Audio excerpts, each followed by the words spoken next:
Drama serial इंतखाब की अगली किस्त में हम देखेंगे कि मुस्कान और अयान दोनों मिलकर अपना कपड़ों का कारोबार शुरू कर लेते हैं। यहाँ तक कि वो अपनी खुद की एक कपड़ों की बुटीक खोल लेते हैं। दोनों का बिजनेस बहुत अच्छा चल रहा होता है। मुस्कान कपड़े सिलाई करती है जबकि अयान आगे से उनको बेचता है।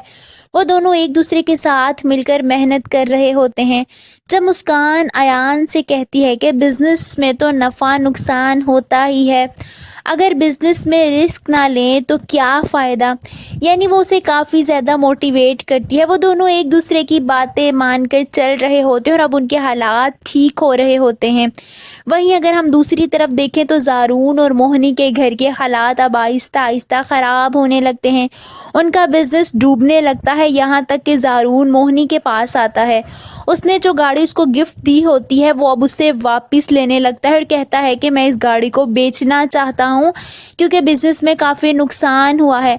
मोहनी को तो ये बात बिल्कुल अच्छी नहीं लगती।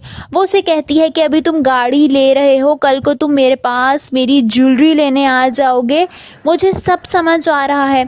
जिस पर ज़ारून भी उसे साफ साफ कहता है कि बिजनेस को बचाने के लिए मुझे जिस जिस चीज़ की ज़रूरत पड़ी और जिस जिस चीज़ को बेचना पड़ा मैं उसे बेच दूंगा।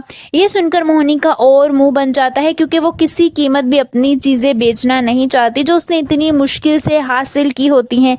वहीं हम देखेंगे कि मोहनी जानती है कि अब ज़ारून भी उससे थोड़ा उखड़ा उखड़ा रहने लगा है, इसीलिए वो सोचती है कि इस घर में अपने कदम मजबूत करने के लिए मुझे कुछ ना कुछ तो सोचना पड़ेगा।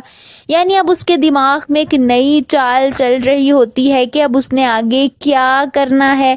वो अच्छी तरह जानती है कि उसे आगे क्या करना है जिसे वो एक दफ़ा फिर ज़ारून का दिल जीत सकेगी और इस घर में अपने कदम मजबूत कर सकेगी। आप सबको क्या लगता है, क्या मोहनी इस बार फिर अपनी चालाकियों में कामयाब हो सकेगी? कमेंट्स में अपनी राय का इजहार ज़रूर कीजिए।